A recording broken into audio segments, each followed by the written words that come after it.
Thank you very much.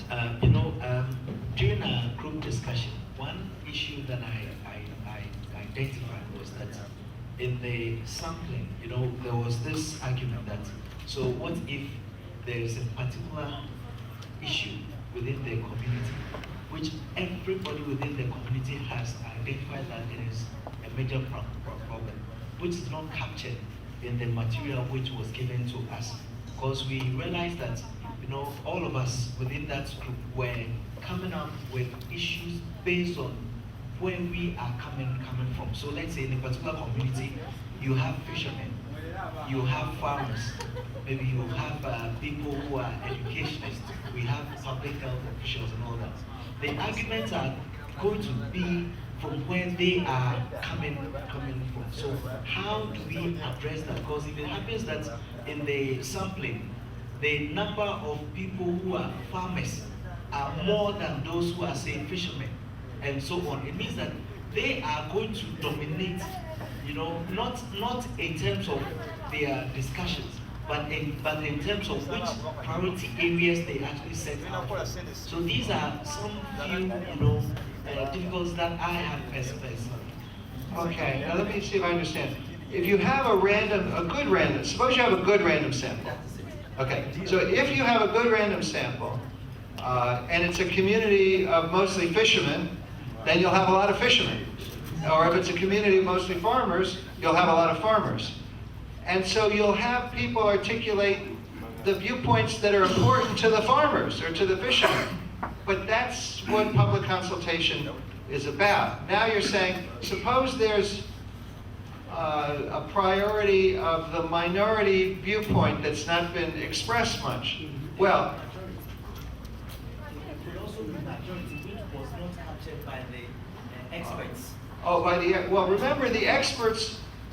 Okay, this is part, you've been given a peek into an official process, which is the city has agreed, this is the list of 19 priority areas, and we're going to do 4. So this deliberation takes place within that agreement of the city officials and the authorities. You choose 4 out of the 19, and they've been doing this now for 23 years.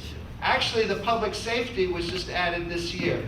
Until this year, it was 18. But they decided public safety was a problem after last year's consultations. People raised it as an issue, and now it's been added. Now it's been added so that there are 19. So this is part of an iterative process. So the agreement was choose 4 out of the 19. Now, there will be, so the point of this process was not to come up with new issues. Presumably, if you have a random sample and you have a reasonable agenda, the people will speak to that agenda. I think in some of the projects that we're talking about here in various countries in Africa, there is a similar issue in that the local authorities may be willing to entertain policies X, Y, and Z, or interventions X, Y, and Z, or some list of them that will be proposed by the advisory group and agreed to by the various authorities who are relevant. And the deliberative poll will have to take place within those parameters. It will be an assurance to the authorities that you're not going to go ahead and discuss something completely different, like having a revolution or changing the whole form of government or something. No, you're going to be choosing between various policy priorities that might have helped these particular affected communities, whether it's displaced persons or people with HIV/AIDS or whatever it is. You're not going to convene the people and have them discuss something completely different.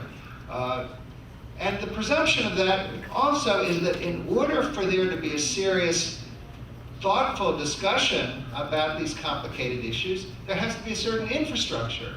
The infrastructure of, first of all, gathering a microcosm or a random sample of the community. That's an elaborate operation.